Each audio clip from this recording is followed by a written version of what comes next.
How's it going, everybody? I am your Colonial champion, Sean McCarty, hazy as fook. Holy mackerel. All right, hold on here. Let me see if I can clean this up. Yeah, hey, there we go. That's a little better. All right, well, welcome to the live stream for the first of 3 live streams for the 100th episode extravaganza that we've got ourselves as right now. If you're wondering where I am actually at ABIZZLE, the man who is behind the Wax Apocalypse, or one half of the Wax Apocalypse. I'm here filling in for what I would normally do in the Colonial Dungeon. Just had to take care of some business here first. So now we're here, and now we're going to watch this match. We have got, for 100th episode, now, as with all of the best laid plans, they often get thrown by the wayside. And the plan we had this 100th episode was we were going to try to get Man Scout Jake Manning on the show. And we, unfortunately, just because of the circumstances that I had to deal with my dad and getting all of that taken care of, we just didn't get the opportunity to reach out. So, unfortunately, it just didn't go down that way. But that doesn't mean that we're not going to see some quality action right here on the Court-Martail podcast here today. So, instead, we've been capitalizing on the current situations that we've been hearing, the scuttlebutt around the water cooler, as to what's going on in the wrestling world. And the thing that's going on in the wrestling world recently has been the release of Shane McMahon. And if you want the full details and description and discussion of what that is and what that entails, I'm actually going to move up a little bit here. You will get to see that on the Court-Martail podcast coming up on Friday, which has already been recorded. So any news that happens this week as the time of this recording is not going to be a part of the show. So it doesn't really need to be, just because of the way that we've structured the show. But in any event, this is the first of 3 Shane McMahon matches we're going to be watching, because we wanted to go big for a 100th episode.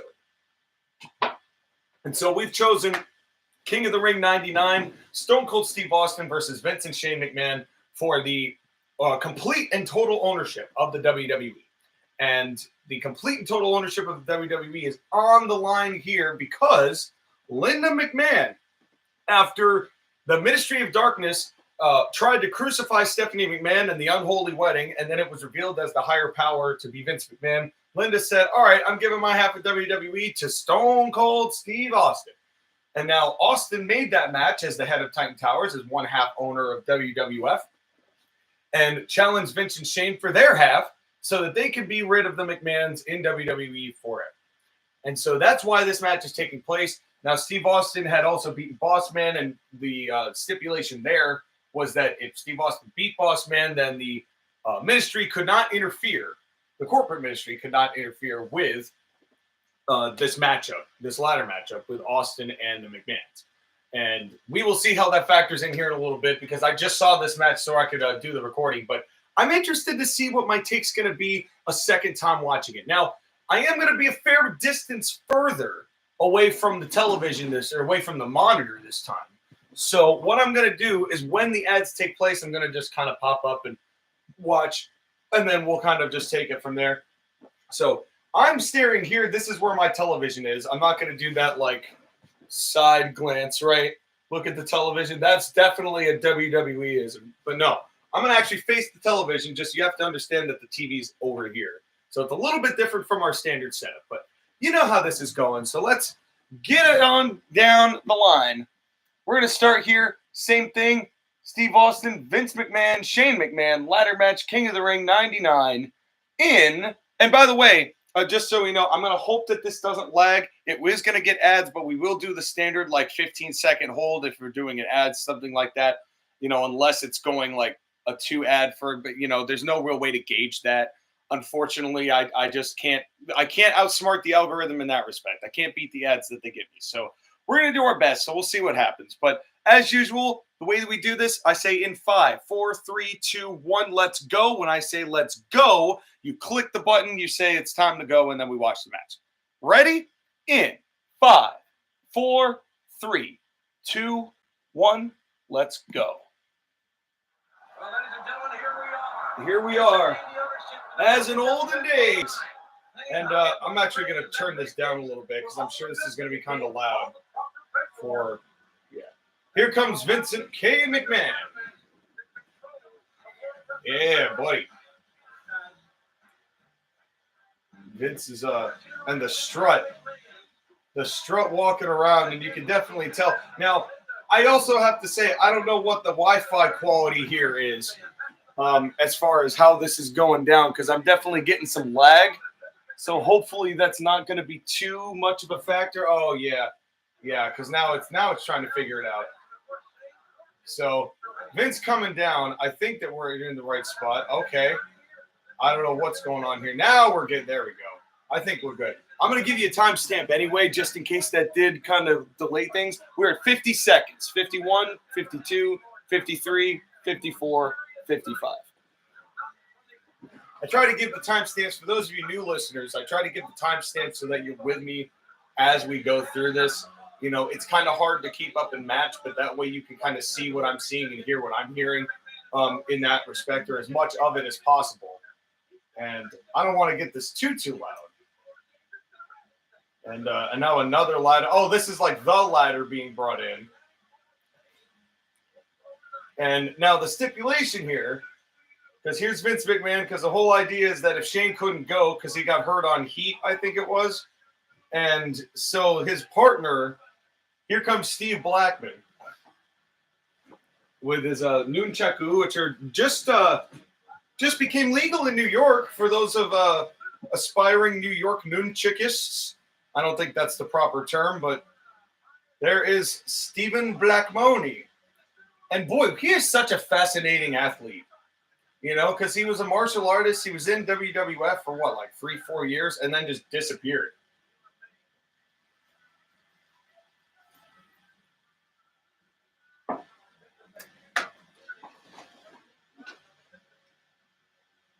Now, admittedly, I would kind of be interested to see how a match with Steve Blackman, Vince McMahon, and Steve Austin would go. But that isn't going to be what we're getting. I'll tell you that as a fact. And god damn, the lag. The lag, bro. This is terrible. This is rough. I mean, this is also a difficulty because I'm trying to use the same laptop too. Oh, here we go.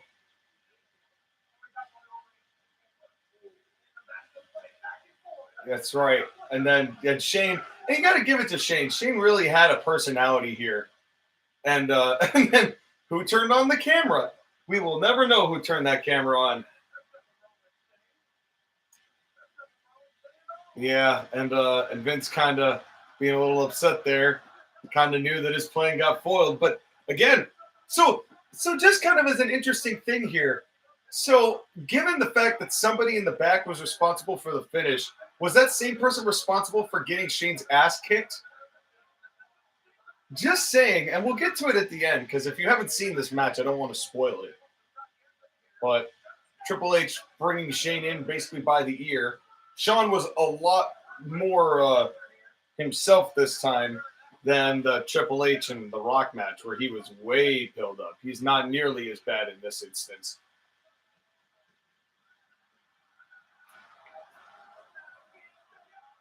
You know, Shawn just throwing Shane to the wolves. And I like Shane just like went with him. It was like, all right, I guess I gotta go out.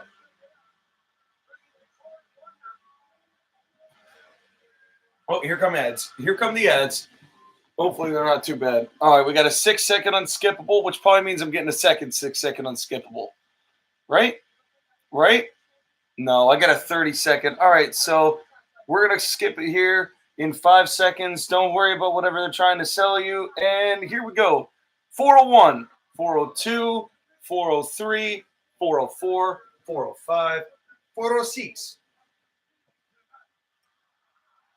And even though this was in when Shawn was in a really bad spot, this isn't the roughest Shawn Michaels we'll see. In '99, he really wasn't that bad. It didn't get to the level that it was in 2000 and 2001. That was really bad. But 2000, I mean, this Shawn is definitely more. I don't know how to describe it. This Shawn is a little more composed. Let's put it that way. And it's interesting, this is the ladder match, and Sean said I'll disqualify you, which I guess you can do as a commissioner, as an authority figure. And and I loved King when JR is like, yeah, I had dinner at Titan Tower last week because Austin ran it. And King's like, you corporate butt kisser. And then the greatest pop in pro wrestling history. Not this one specifically, just in general. You'll be able to hear it from here. Guaranteed. Damn, that's so good. That pop is so good.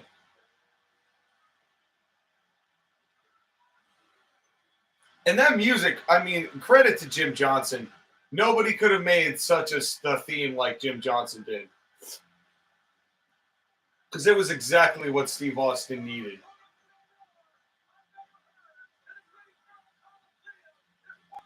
And I like how the first 6 or 7 minutes of this match is literally just the entrances and the angle. But that's the attitude era, you know? And this ain't going to be a classic. You know, this ain't going to be Steamboat and Savage, but it's going to be fun. It's going to be fun. Now, as I mentioned before, we've already recorded the 100th episode of the Court-Martail podcast. So I have already seen this match in the past 4 days or so.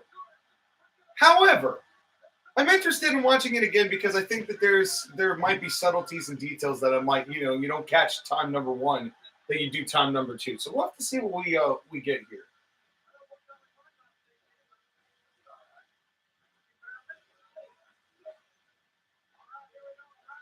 Yeah, this is it's going down. He's yelling timber. Of course, these guys start. They're like, "Nah, we gotta get." They're going back to the ladder, so they both want to go, and they're trying to leave to get the ladder, and also just ready to go and whip their ass, and they do not want to be in the ring. Yep, they're trying to get the ladder. Double clothesline to the back of the head.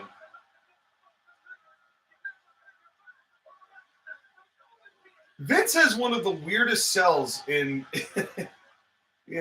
his selling style is so strange, but it's so uniquely Vince. It's something that is really a phenomenon just because he did not take to the ring as naturally as Shane did.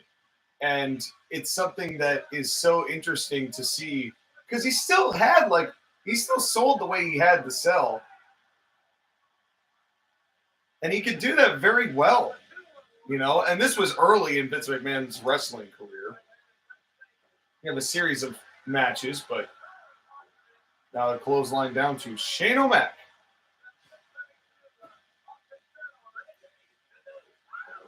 Lou Thesz press, one of Austin's favorites. Nobody has been able to recapture that since. Nobody's made it feel important. Here come advertisements.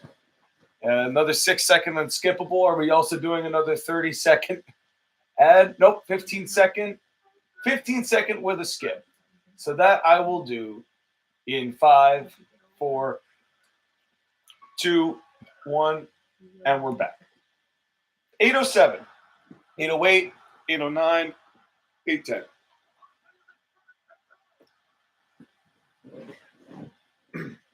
Now, gimmick-wise, it makes sense that the pro wrestler and incredibly good pro wrestler, Stone Cold Steve Austin, would be able to single-handedly kick the teetotal shit out of the McMahons. That makes sense that he would be able to take on both of them. When people are like, oh, well, the numbers game, but it's like, well, that's not necessarily as important when it comes to things like this.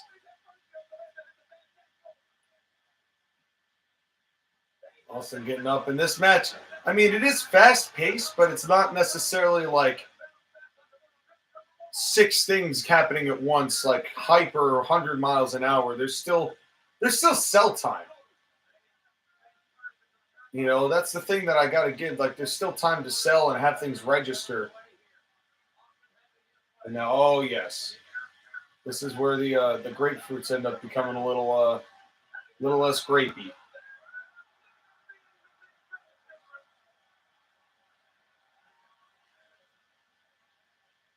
And this was before Shane really had like that terrific sell. I mean, I will never forget Shane's bleeding from the mouth sell from Hell in a Cell 2006, the Unforgiven match, after Shawn Michaels Pillmanized his neck with the elbow. So Shane definitely had his moments to sell. Like I said, the ring came more naturally to Shane than it did Vince. And oh man, that clothesline got worse the second time I saw it. But that's okay. You're not expecting Shane to pull off like a Stan Hansen lariat. You know, he's not JBL. You say what you want about JBL, he threw a hell of a clothesline. Thumb to the eye, which he couldn't sell. Kick to the groin, which he couldn't sell. Or didn't know how to, because, again, this is very early into Vince's actual performing beyond promos. This is what, his second match, maybe? Second or third? Next time you wave at him, use all your fingers.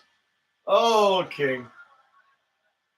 And I like the cage aspect. You know, it's kind of interesting that neither Shane or Vince got any juice in this match, considering how much furniture they were thrown into. And then Shane climbing the ladders to get out of there, very agile. Definitely the start of Shane's death defiance.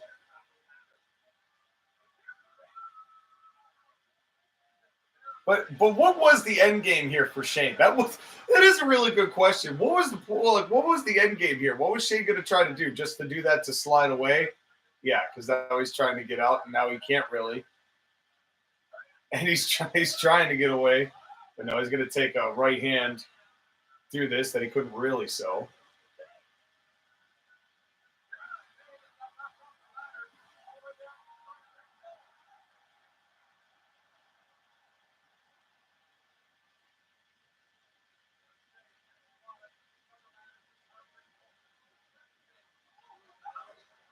Back thrown into the cage.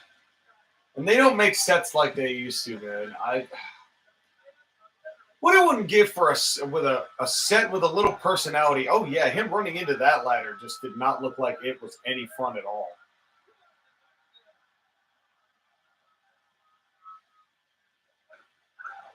Yep. And honestly, the way that Austin threw these guys into these ladders, it was not light. Oh, more ads. Is this a skippable? No, we got another 6-second unskippable. All right. What else? A 23-second ad. Okay. 5, 6, 7, 8, 9, 10. All right, let's go. We are 12-13. 12-15, 12-16, 12-17, 12-15.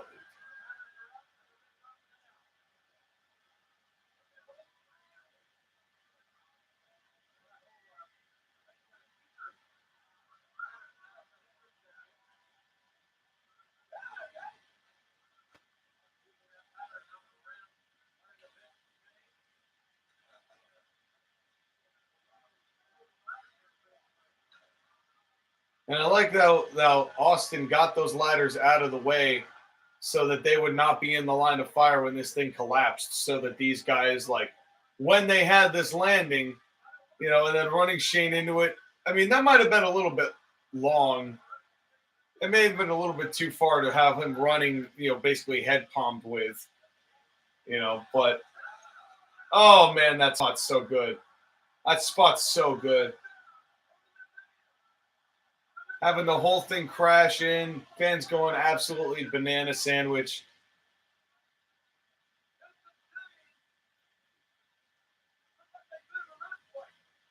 Getting there. It looked like they've been in an earthquake. But not John Tenta.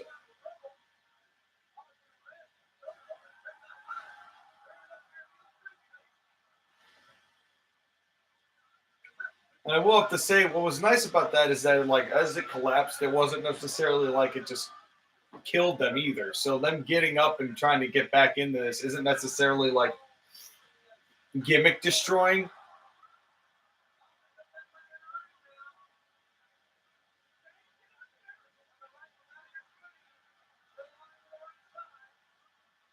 Yeah, and credit to JR here in this moment where they're doing the picture-in-picture of Austin throwing Shane and Vince into the ladders.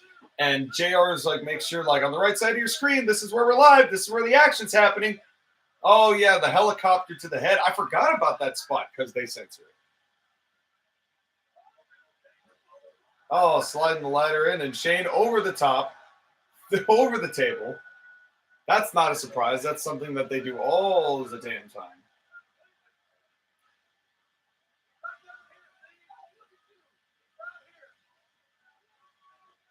And like with JR being a babyface announcer, which is what your play-by-play guy should be. You cannot have a heel play-by-play. Ask Michael Cole as how terrible it was. And it was terrible. It's what dissuaded me from wrestling for a while was Michael Cole's heel turn. Because I couldn't listen to it.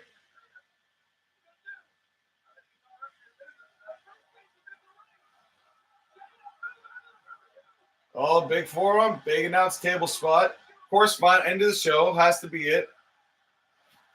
Forearm in that knocks them both down. It's okay. I don't love that as an announce table spot, but it's okay.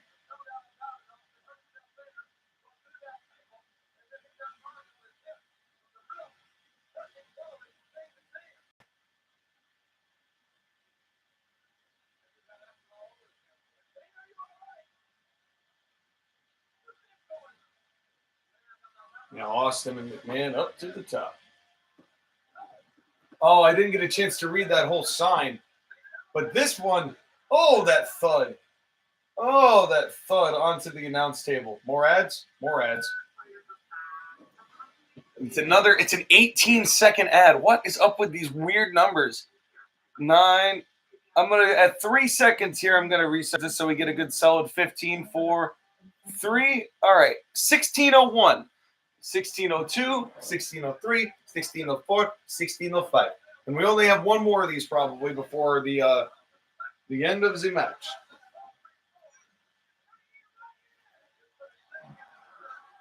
And God, look how over all three of these guys are. So even when this stuff is sloppy, it just does not matter. It just does not matter because these guys are that kind of a professional.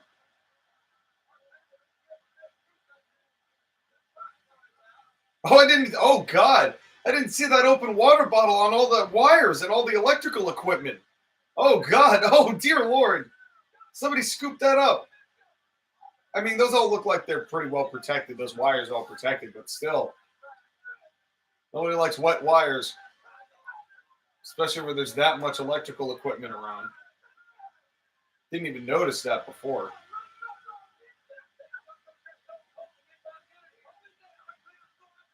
I don't know what it is about this because Vince is in the middle of the ring, and I guess just where that's hanging is just a little bit off.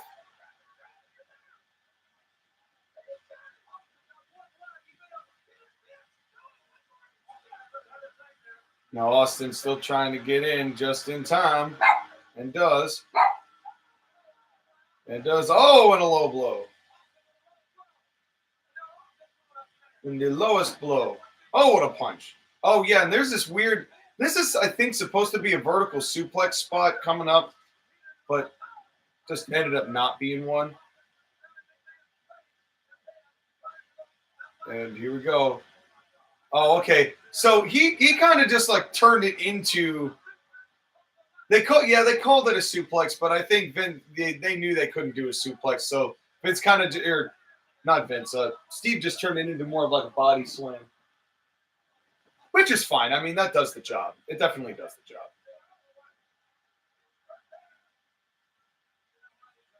Now, is this the time? No, I don't think so.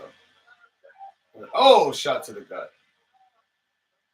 And really what's nice about this is Austin really is the one who got the majority of offense in here. And these two really don't. I mean, with a handful of exceptions, but that's the way it should be given what these roles of these people are in the context of the show. And a ladder sandwich.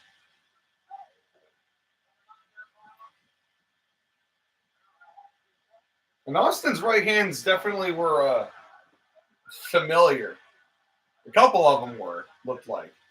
And then, oh yeah, and then they do this like the bounce thing with Shane. I don't know if this really works the way that they got. I mean, the catapult does. The catapult totally does, but I don't know whether this like sell with the ropes and him like slamming on the ladder. I don't know if that really does. But again, it doesn't matter because all these people are over, so everything gets reaction. Catapult.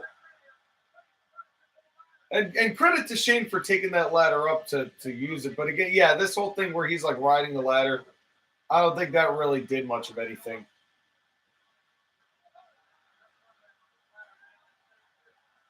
So I toyed with Shane and then threw the ladder down on him afterwards.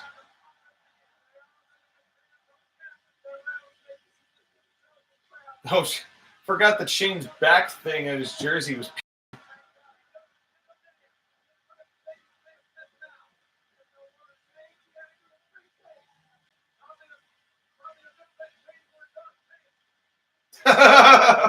Probably good.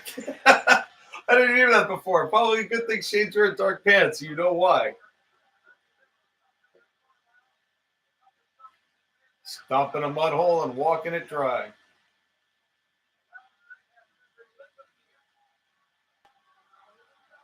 And then again, Austin puts it in. That's something that, like, the positioning of this briefcase is just off.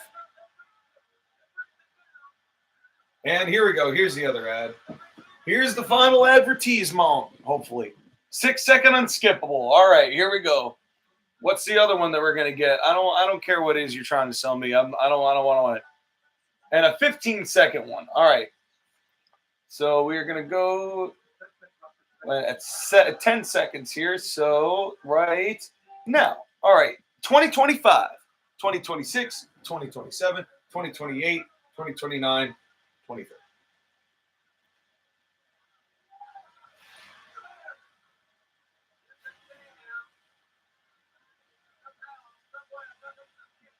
Now, I really think that this stuff is clever with like the ladder being inaccessible, so Vince and Shane are trying to get to the ladder, get to the briefcase without using the ladder. I think that this is the kind of comedy that's acceptable in there because they're still trying to win. It's just not going to work, It's Vince's face as Shane's in that position is too funny.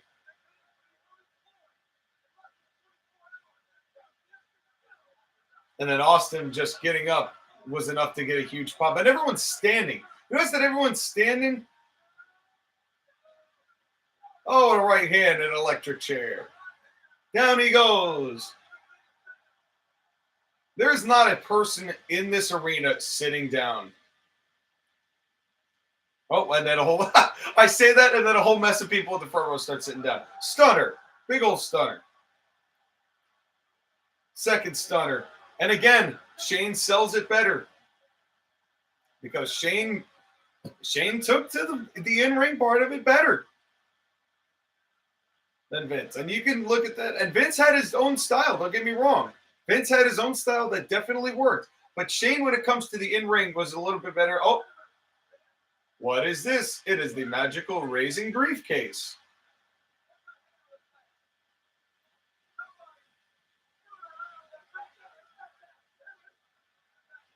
Now trying to come back down, and now he's pissed because he's trying to figure out. Now, is it Mark Yeaton that he yells at here? I think it is. I think it is Yeaton that he yells at. Trying to figure out what the hell it is. All these producers and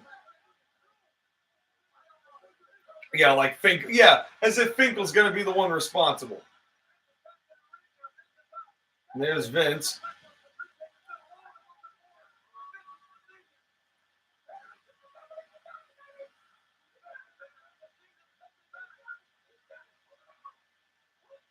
Now, right hand, now the trading soup bones up at the top.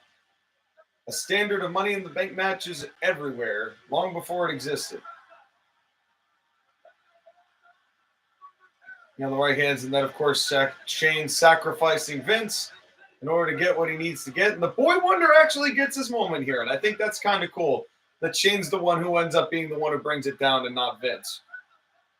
Because then Vince has to say, yes, Shane was the one who won it for us, which he did, because he's got it. And people were pissed. In the right way. This is the right kind of heat, you know? This is the kind of heat you want. Now they're getting the hell out of Dodge here. Man, I didn't realize just how much that was breaking. Yeah, and Austin pissed, acting understandably pissed because he got screwed out of his briefcase. And the McMahons are back to owning the company, which was the right move. Like, there was no way that Austin could win this and then take full control, and then the McMahons, you know, that was not going to happen. So, I mean, it seems like the only logical outcome, but you know what's so funny is they never explained it. They never explained who it was that was responsible for raising that briefcase, because the Attitude Era. So, nobody knows. Nobody knows. It was theorized to be Big Boss Man just because of the influence between him and Austin, you know, leading to the Ministry not getting involved, and then he somehow got in the production truck, but who knows? Could have just been Kevin Dunn, just being Kevin Dunn. So, Lord only knows how Shane was going to take this win and use it later in his career, but we'll find that out next time. So, thank you all for joining this live stream, and for those of you who are not watching it live, I hope you enjoyed it just as the video as it was. Don't forget to like, don't forget to share, don't forget to subscribe, and stay tuned. We got 2 more of these coming, one tomorrow and one on Thursday, and then Friday, of course, the big 100th episode special. So stay tuned for that. Thank you very much for watching, and we will see you tomorrow, same time, different place.